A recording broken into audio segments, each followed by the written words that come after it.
अस्य श्रीपञ्चमुख हनुमन्मन्त्रस्य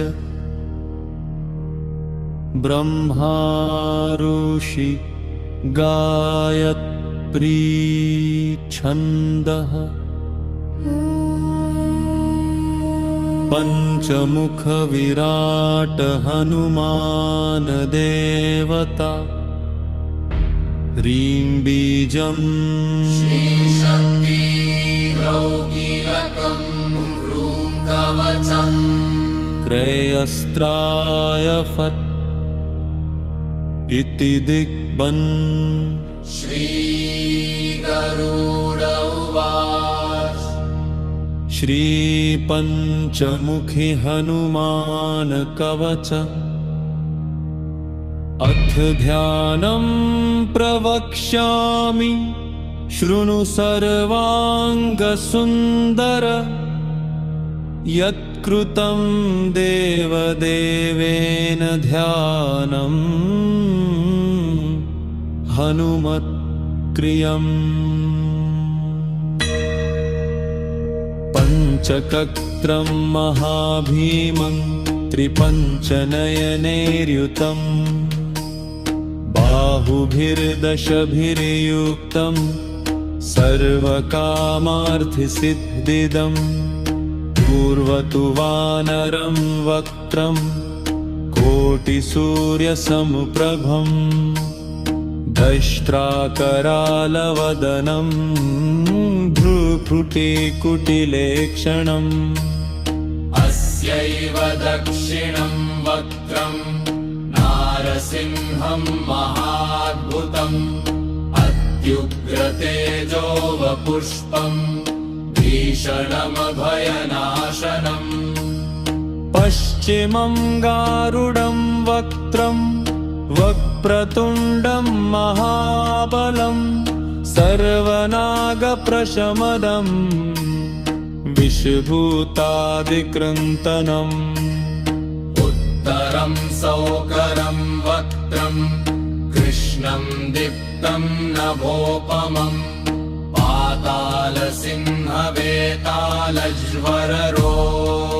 पातालसिंहवेतालज्वररोगादिकृन्तवम् ऊर्ध्वं हयानमन्थोरं येन वान्तकरं परं येन वक्त्रेण वित्रेन्द तारकाख्यमं महासुरम् जघान शरणं तस्यात् सर्वशत्रुहरं परम्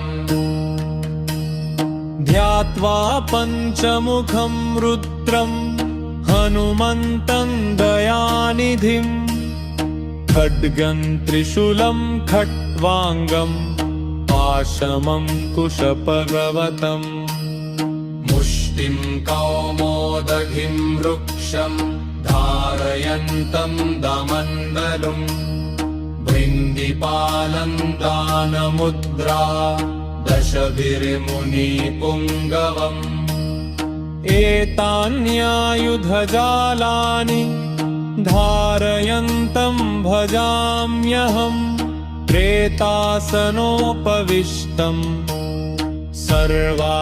सर्वाभरणभूषितं दिव्यमाल्याम्बरधरं भर्गदं धानुलेपनं सर्वाश्चर्यमयं देवं हनुमद्विश्वतोमुखम्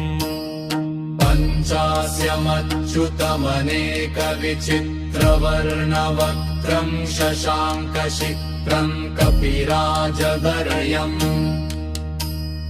पीताम्बरादिमुकुटे रूपशोभिताङ्गं पिङ्गाक्षमाद्यमनिशं मनसा स्मरामि मर्कटेशं महोत्राहं सर्वशत्रुहरं परं शत्रुं संहर मां रक्ष श्रीमन्नपदमुद्धर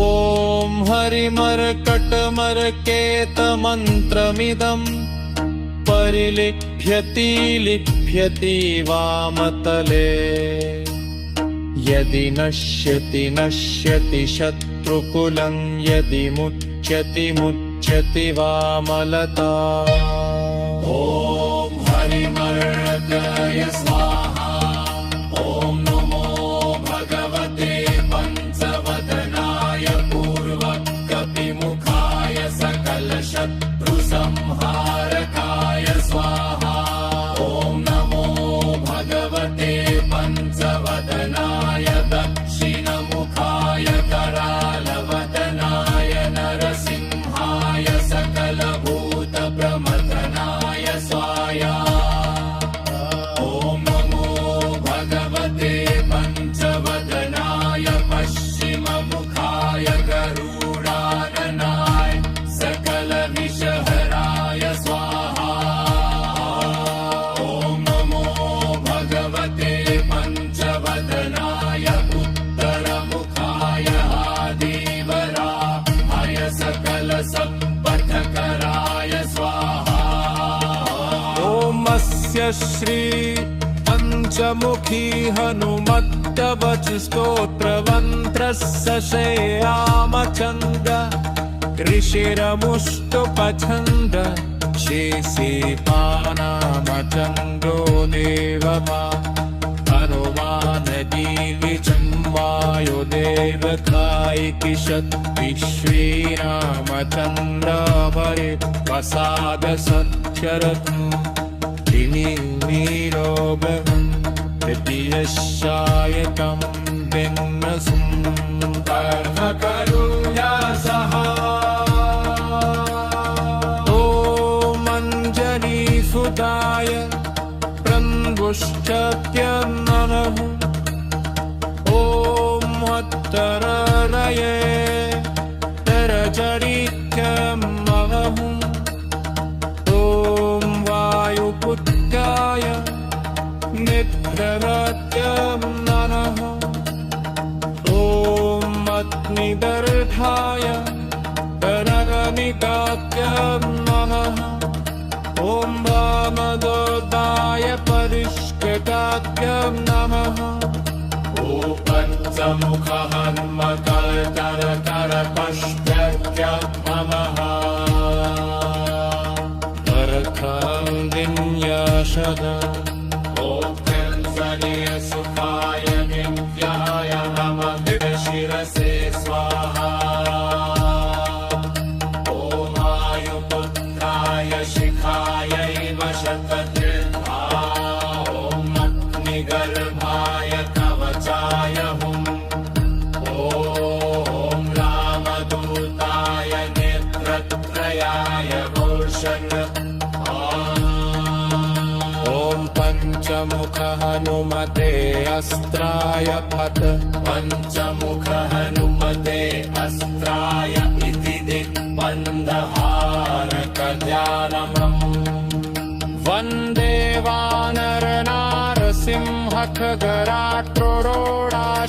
वानरनारसिंहखगराट्रोडाश्ववक्त्रान्वितम् दिव्यालङ्करणं त्रिपञ्चवयनं देदीप्यमानं रुचा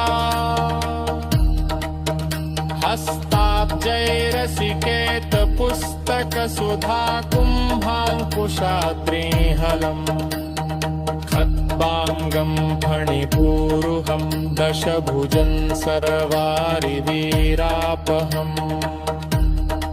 ॐ श्रीरामदूताय आञ्जनेयाय वायुपुत्राय महाबलपराक्रमाय सीतादुःखनिवाराय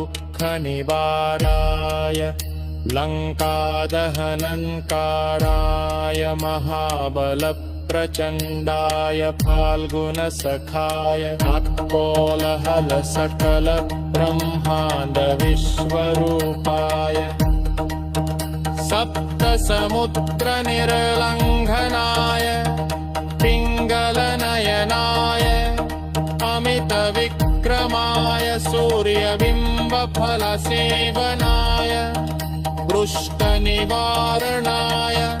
दृष्टिनिरालङ्कृताय सञ्जीविनि सञ्जीविताङ्गद लक्ष्मण महाकपिसैन्य प्राणदाय दशकं कविं भवन् समाय रामेष्टाय मताकर्पुरशताय सीतासनितराभिभरतनाय शप्रयागागपञ्चमुखवीररघुभद्रजतीर्या नमः। ॐ वनेवर्कटमर्कटाय बं बं बं बं बं नौषत्स्वाहा। ॐ वनेवर्कटमर्कटाय बं बं बं बं बं तत्स्वाहा। ॐ वनेवर्कटमर्कटाय ते पञ्चवेतिर्मारणाय स्वाहा। ॐ वनेवर्कटमर्कटाय बं बं बं बं बं काकरसिक सकलसम्पत्कराय स्वाहा।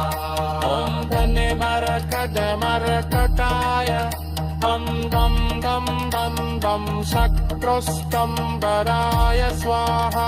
ॐ तं तं तं तं तं पुरममुरपये पञ्चमुखया हनुमते परन्तमरतं कुञ्चागदाय स्वाहा। ॐ फं खं जं खं जं जं जं फं खं डल् डिल् डल् डं चं चं दं दं दं फं फं दं फं दं यं रं दं दं शं शं मं लं शं स्वाहा। ॐ पूरवकपिमुखाय पञ्चमुख हनुमते तं तं तं तं तं तं सकलशत्रुसंहरणाय स्वाहा। ॐ दक्षिणमुखाय पञ्चमुख हनुमते करालवदनाय नरसिंहाय ॐ रां ह्रीं ह्रूं रैं रौं रक् सकलभूतप्रेतदमनाय स्वाहा। ॐ पश्चिममुखाय गरुडाननाय पञ्चमुख हनुमते मं मं मं बं बप सकलविषहराय स्वाहा। ॐ उत्तरमुखाय आदिवराहाय लं लं लं लं लं नृसिंहाय नीलकनकमूर्तये पञ्चमुख हनुमते स्वाहा। ॐ मूर्धमुखाय हयग्रीवाय रुं रुं रुं रुं रुं रनुतये सकलकयोजनिर्वाहकाय स्वाहा। ॐ अञ्जनीसुताय वायुपुत्राय महाबलाय सीताशोकनिवारणाय श्रीरामचन्द्रकृपापादुकाय महावीर्य प्रमथनाय प्रकमाथाय कामदाय पञ्चमुखवीर हनुमते स्वाहा।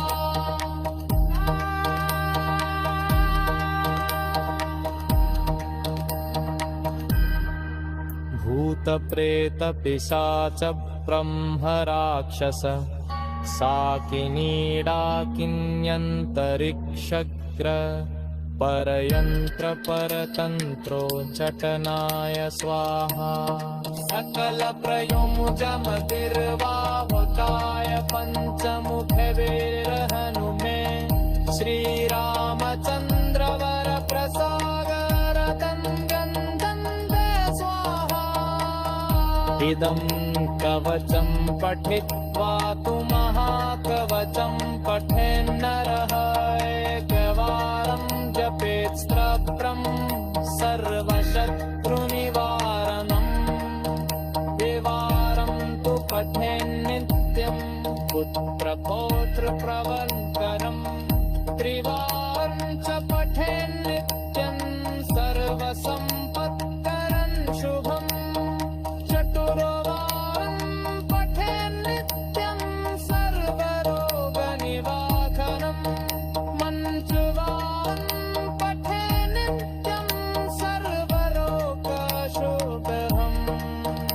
सर्वारं च पठेन्नित्यं सर्वसौभाग्यदायकम् अष्टवारं पठेन्नित्यनिष्कपादार्थसिद्धिदं नववारं पठेन्नित्यं राजत्वपर्वानुयादिरम् दशवारं पठेन्नित्यं त्रेणुमध्यायवर्षरम् रुक्त्यावन्तिं पतति सुखं सर्वसितु निर्भरनिरमम् निर्भवारालयं पश्चवरार्यकारिकेवरम् अवच स्मरयेनेरदमोगतभवापुरदम् इति सबरसनसंविथा